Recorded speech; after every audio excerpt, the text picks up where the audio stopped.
Bismillahirrahmanirrahim. Bonjour à tout le monde. J'ai consacré cette vidéo à la suite de la dernière que j'ai fait. Cette vidéo-là que j'ai nommée partie 4, elle va s'intéresser à la méthode de changement de variable, dans laquelle j'ai choisi ces 4 questions, ENSA 2013 Q15 et ENSA 2014 exercice 3, Q8, Q9 et Q10. Je commence donc par la technique de changement de variable. Méthode de changement de variable, une technique. Bien, donc la propriété, je ne l'ai pas écrit pour les élèves de SP qui n'ont pas vu cette propriété au programme de terminal SP. Donc j'ai écrit tout simplement cette technique et je crois qu'elle est suffisante pour utiliser cette technique-là pour calculer quelques intégrales. Alors les intégrales auxquelles s'intéresse cette technique, ce sont les intégrales qui s'écrivent sous la forme l'intégrale de a à b de f de phi de x, phi' de x dx. Alors pour cela, on pose u est égal à phi de x. U est égal à phi de x. Alors le premier point qu'il ne faut pas oublier, c'est de changer les bornes. Si x est égal à a, alors l'ancienne variable x est égal à a, alors la nouvelle variable u, elle est égale à phi de a. Parce que u est égal à phi de x en général, donc si x est égal à a, alors u est égal à phi de a. Et de même, si x est égal à b, alors u est égal à phi de b. Et puisque u est égal à phi de x, donc deuxième point, on va voir, puisque u est égal à phi de x, alors d de u sur dx est égal à phi' de x. C'est une relation que vous utilisez en physique. On l'appelle en mathématiques, on l'appelle la notion de différentiel, mais c'est en dehors de votre programme. Donc ce que vous devez savoir, c'est du sur dx. Si u est égal à phi de x, alors du sur dx est égal à phi' de x. Et par suite, la différentielle en u est égale à phi' de x fois la différentielle en x. Et par suite, on revient à notre intégrale. On va remplacer phi de x par u. Et on va remplacer phi' de x dx, phi' de x dx par du. Et on obtient donc l'intégrale de a à b de f de phi de x, phi' de x dx égale à l'intégrale de phi de a à phi de b de f de u du. Mais en général, cette fonction phi de x ne se donne pas d'une façon explicite dans les intégrales que vous devez calculer avec cette méthode. Donc c'est à vous de choisir la nouvelle variable qui va s'écrire sous la forme u est égal à phi de x. Donc, comment on choisit cette variable, cette nouvelle variable? On choisit le bon, ou bien on fait un bon choix de la nouvelle variable en constatant le domaine de définition. Parfois on constate la parité de la fonction, parfois on constate l'axe ou le centre de symétrie et ainsi de suite. Donc, je passe à la première question. ENSA 2013 Q15. Il s'agit de calculer l'intégrale de 0 à 1 de x carré racine carrée de a moins x carré dx. On peut le faire d'une autre façon en utilisant une intégration par partie, en écrivant x au carré, c'est x fois x racine carrée de 1 moins x au carré. Mais ça va nous prendre un peu du temps. Donc, on va penser à utiliser un changement de variable. Alors, la fonction qui a x associe x carré racine carrée de 1 moins x au carré, il est défini sur l'intervalle moins 1, 1. Et bien sûr, on sait que tout élément de l'intervalle moins 1, 1 peut s'écrire sous la forme sinus de t ou bien cosinus de t. Et de plus, puisqu'on intègre cette fonction sur l'intervalle 0,1, puisque x appartient à l'intervalle 0,1, il convient alors de poser x égale à sinus de t ou x est égal à cosinus de t avec t appartient à l'intervalle 0 pi sur 2.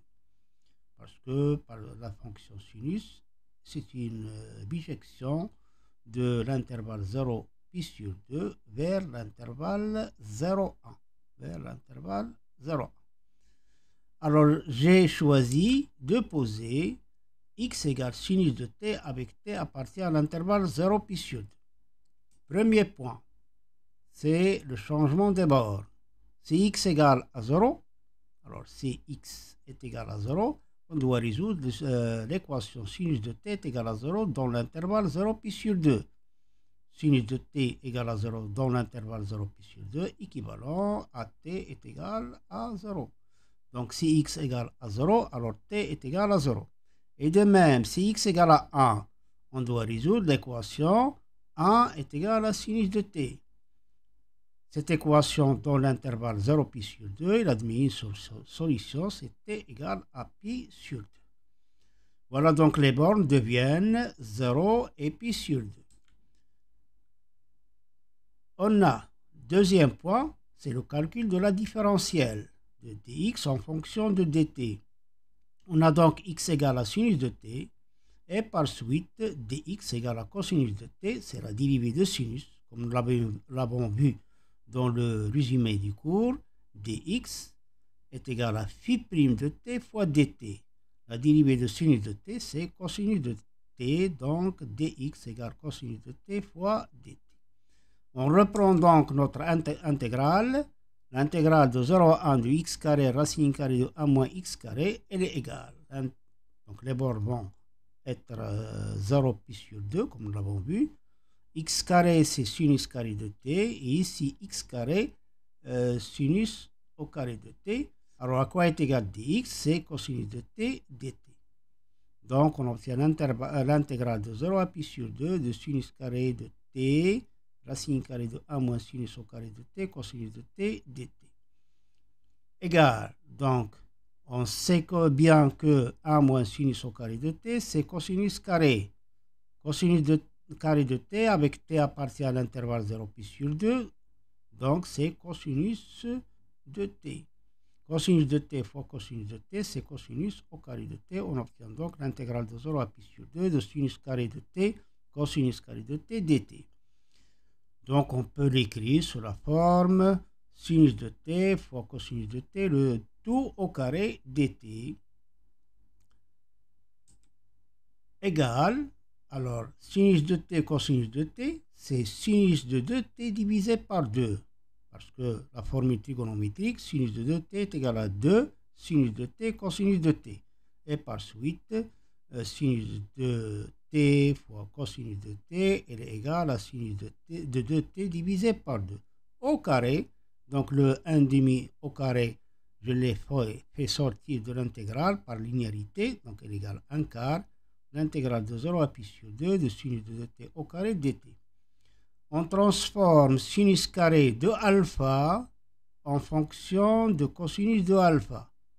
On sait bien que cosinus de 2 alpha est égal à 1 moins 2 sinus au carré de alpha. Et par suite de là, on peut tirer que cosinus carré de alpha, c'est 1 moins cosinus de 2 alpha sur 2. C'est une formule que vous devez connaître. Donc, sinus de 2t au carré, elle est égale à 1 moins cosinus de 4t sur 2. Donc, on fait sortir 1,5 par linéarité. Donc, ça devient 1/8 de t, pardon, de 1 moins cosinus de 4t. Et je donne une primitive de cette fonction de 1 moins cosinus de 4t, une primitive de 1 c'est t, et une primitive de cosinus de 4t, c'est 1 quart sinus de 4t. On trouve donc cette expression 1/8 de t moins 1 quart de sinus de 4t, dont les bornes sont 0 et pi sur 2 est égal à pi sur 8. Voilà. On passe à la deuxième question. ENSA 2014, exercice 3, Q8. l'intégrale de a à b de t f de t dt est égale.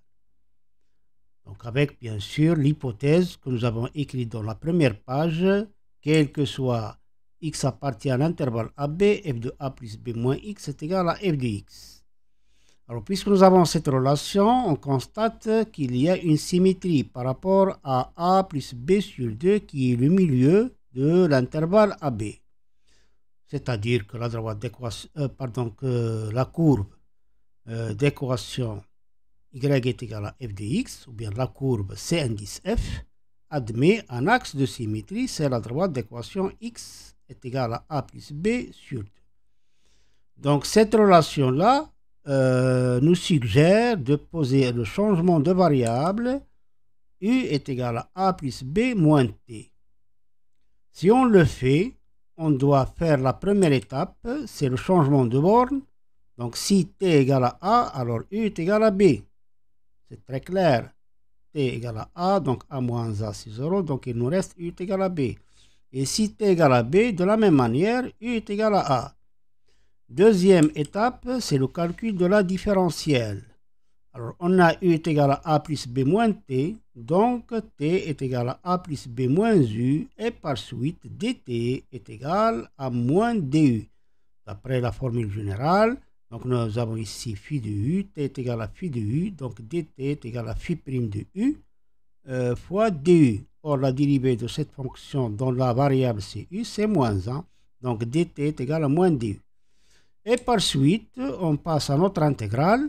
L'intégrale de a à b de t f de t dt, elle est égale à l'intégrale pour t égale à a, on a u est égal à b. Pour t est égal à b, on a u est égal à a. Donc c'est l'intégrale de b à a, de a plus b moins u fois f de a plus b moins u multiplié par dt. Et à quoi est égal dt? C'est moins 2. Égal. Alors puisque nous avons ici moins 1, on va multiplier cette intégrale par moins 1 et par suite on peut échanger les bornes. Donc ça devient l'intégrale de a à b de a plus b moins u fois f de u. D'après la relation précédente, nous avons f de a plus b moins x égale à f de x.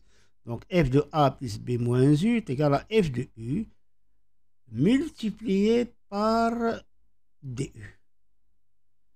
Égal donc, on va développer ici a plus b multiplié par f de u moins u fois f de u. Et on va utiliser la linéarité de l'intégrale. A plus b, c'est une constante par rapport à u. Donc, on peut la faire sortir de l'intégrale. Donc, c'est a plus b, l'intégrale de a à b de f de u de u, moins l'intégrale de a à b de u fois f de u de u. Ici, on va utiliser le fait que u est une variable muette. Donc, on peut écrire cette intégrale-là, c'est l'intégrale de a à b de f de t dt. Et aussi, celle-ci, c'est l'intégrale de a à b de t fois f de t dt. Et on obtient donc la première intégrale, l'intégrale de a à b de t f de t dt. Elle est égale, comme nous l'avons dit ici, ça devient a plus b fois l'intégrale de a à b de f de t dt moins l'intégrale de a à b de t f de t dt, car la variable u, elle est muette. Voilà, donc on voit bien, on constate qu'ici, nous avons moins l'intégrale de a à b de t f de t. On peut le faire passer au premier membre et on obtient donc 2 fois cette intégrale plus celle-ci, c'est 2 fois l'intégrale de a à b de t f de t dt. Elle est égale à cette intégrale, c'est-à-dire elle est égale à a plus b, l'intégrale de a à b de f de t dt, et par suite, l'intégrale de a à b de t f de t dt est égale à a plus b divisé par 2 fois l'intégrale de a à b f de t dt. Voilà donc la bonne réponse de cette question. Je passe donc à Q9 dans le même exercice. Exercice ENSA. Question ENSA 2014, exercice 3 Q9. Il s'agit de calculer l'intégrale de 0 à pi de sinus de t dt sur 3 plus cosinus carré de t. Voilà, donc ici on peut penser à faire un changement de variable. on pose par exemple u est égal à sinus de t. Pardon, on va poser u est égal à cosinus de t. Et bien sûr, du il est égal à sinus de t dt. Donc on peut le faire et arriver au résultat. Mais je vais le faire d'une autre façon, en remarquant que la dérivée de cosinus de t, c'est sinus de t.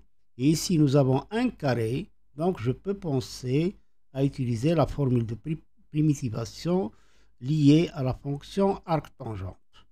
Donc en premier temps, cette intégrale, je vais faire ici, je vais factoriser par 3 pour faire apparaître ici 1. La formule de primitivation associée à la fonction arc-tangente, c'est une primitive de u' de t sur 1 plus u de t au carré.